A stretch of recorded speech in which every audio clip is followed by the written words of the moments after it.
You're listening to the Ready or Not podcast with me, Mabel Golden, and I just wanted to preface this episode a little bit because I think when I recorded it, I was honestly getting quite emotional, and I just wanted to give you a bit of context as to why I was recording this episode about mental health and anxiety. Now, I'm someone that has always been very open online. I love sharing my life with you guys. It's something that I truly, truly enjoy.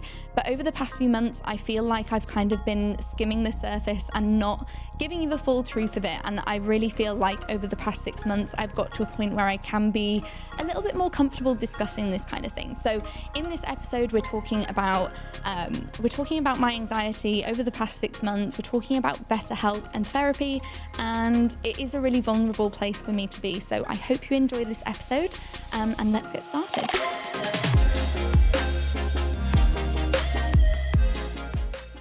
You're listening to the Ready or Not podcast with Mabel Golden, and I'm a little bit nervous to do this episode, and I kind of have been a bit nervous about it all week for some reason. I don't usually get nervous about doing podcast episodes, but I just think this is a little bit new for me. And yeah, so wish me luck with this one. I had a chat with my friends about it beforehand, and I've actually got Connor here with me behind the camera, so I feel like I should be able to do this without getting too emotional. But let's get down to it. I think it's so refreshing that I've noticed a lot of content creators mentioning their own experiences with therapy and mental health recently. Or maybe, you know, that thing where you kind of get to know something and then you see it everywhere. Maybe that's kind of happening with me, but I really feel like everybody at the moment is truly making an extra effort to destigmatize talking about mental health. And I do feel like this is way out of my comfort zone, to be honest. It's just a vulnerable position for me, which I wouldn't normally allow myself to be in. So yeah, I need to think about how I can start this episode. I'm scared. Okay, no, I can do it. I feel like I've actually done this episode specifically for the people that watch my YouTube channel, because those people are so nice and supportive and lovely, and I feel like I can tell you guys anything. I actually can. You know, it's not like other social media channels. I feel like YouTube is a place of support, and you're only gonna spend your time spending 25-30 minutes of your day watching someone on YouTube if you actually care about them. So this episode is for the people on YouTube. I've already warmed those people up with talking about my anxiety over the past few months, or even over the past year or so. Yeah, it probably was over the past year. And I feel like this is something that's so just brushed over on other social media channels. In contrast, we all know that people use Instagram and treat it as their highlights reel, rarely sharing anything real life or, you know, anything negative. Not that this is negative, it's just truthful. Like I said, those of you on YouTube will already be aware of this. I have been feeling very anxious over the past year or so. I would say since working for myself and going freelance, I have certainly put a lot of pressure on myself and put a very high expectation on myself, which has led me to be feeling more and more anxious over the past year. Now that we're halfway through 2023 and I have 6 months of therapy, weekly therapy behind me, I do feel like I'm at a place where I'm feeling much more just comfortable with my anxiety, although I don't feel very comfortable right now because it's just unusual for me to talk about it. Oh, I'm finding this really difficult. Oh, if you're just listening to this, that's probably for the best, because we're getting a bit teary over on the YouTube channel. Throughout last year, I put a lot of pressure on myself. I think I was suffering from busyness, and it was self-inflicted busyness. I'm sure if you could ask anybody that knows me, they would say that I love to be busy and that I thrive being busy. And although I do think that's true, I don't think it's a sustainable way to live. And I don't think that's aligned with me now. Last year, I had an amazing opportunity to grow my business, an incredible amount. We hired 3 people last year. We took on some amazing projects, working with amazing clients, and I think I did need to explore that part of me just because that's what I wanted at the time, and I don't regret it at all because it's exactly what I wanted. I think I just didn't realize that I think I just didn't understand the realities of what it would be like, especially when I'm also trying to live the life of someone in their mid-20s that can travel the world. And I, loved this idea of being a digital nomad, and I went all over the world last year, which I had an amazing time doing. But it was really, I think it was when I was in America last year. And that was actually the trip where I remember I came up with the whole idea of this podcast. I remember it so well. I came up with the idea and the name, and I was so excited to come up with this podcast. And I think I was just still running on this adrenaline and not truly feeling any of the anxiety, because before I had a chance to feel anything, I would move on to the next project, I would move on to the next thing, and I really distracted myself with busyness and achieving things and experiencing things. And it was actually after a whole year of traveling and feeling quite overwhelmed, not unsurprisingly, that by the time me and Connor were remote working in Thailand, I felt completely overwhelmed and completely just, I'm just so anxious, honestly. And I think if you'd had asked me 5 years ago, I think I wouldn't have understood anyone that had anxiety at all. I truly didn't understand it. It was something that never crossed my mind. It was something that I found it quite mysterious. I didn't know nobody had told me what it was like. And I just think I didn't understand it. That's what I'm trying to say. I think me 5 years ago could have understood something like depression because I knew what sadness was, but I didn't understand anxiety. I never understood why something could make you feel anxious, if that makes sense. And it was only, I would say, last year and since starting my business that I actually got to understand the feeling and the overwhelm. And I remember just feeling quite annoyed as well, because I'd worked so hard to get all these things, to get this life where I could remote work, and I did all this traveling, and I booked flights all over the world. But then once I was there, I felt like I couldn't truly enjoy it, and I couldn't even enjoy myself, and I couldn't enjoy my achievements in work because they were so overwhelming, and I did feel so anxious. So it was in November, late November or early December, when I started using BetterHelp, which is an app where they partner you with a therapist. And it was such a good decision. I did some research beforehand about starting therapy, and I half expected to not like my therapist at first. I kind of expected to try a few different therapists before I found one I liked, but I think I immediately got matched with a specialist that was so perfect for my position and my anxieties, and immediately I felt relief talking to her. I just really felt she understood what I was saying, even though the first couple of sessions were honestly so teary. I think it took me a good 7 or 8 sessions before I could actually talk through without being super emotional. I am naturally a very emotional person, so I think that's even today why I'm finding this quite emotionally overwhelming, but that's okay. That's just kind of just my natural state, is that I'm very emotional.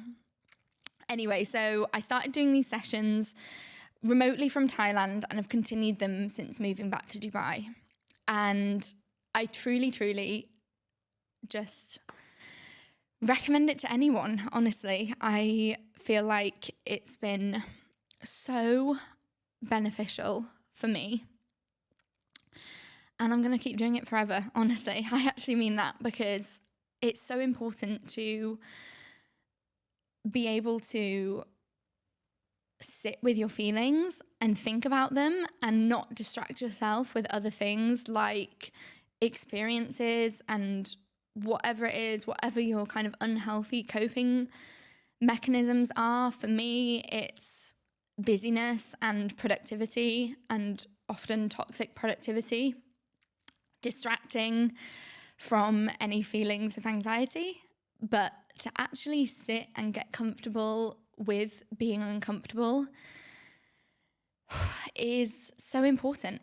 And that actually leads me on to what I really wanted to just kind of make a point of in this episode, which is just getting comfortable with not being perfect and not feeling like you have to be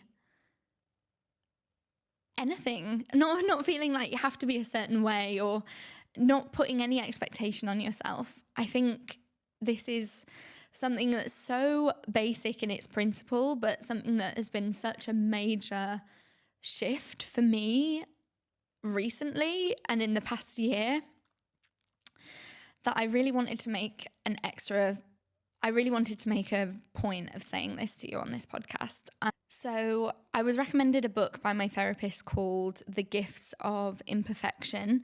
I really enjoyed reading this book, and I think it's one that I'm going to reread a few times, because it just gave me such an interesting perspective on allowing ourselves to be vulnerable, which I've realized isn't something I have done or still do often. And this, even recording this, is already such a challenge for me, and just a big step for me to allow myself to be really vulnerable.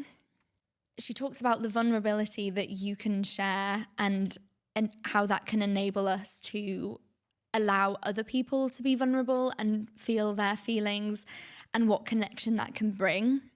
This really resonated with me, because I feel like I've really made a point this year to share these feelings with my circle, my support network. And there was a time at the start of this year where me and all my closest friends hadn't seen each other for a while, when I got back from Thailand, actually.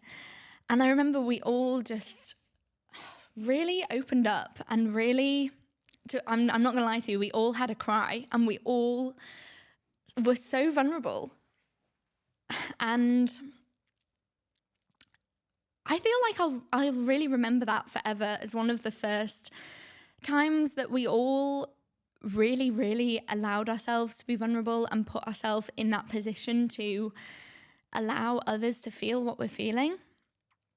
That then got me thinking, how else can I allow vulnerability into my life? You know, what power do I have?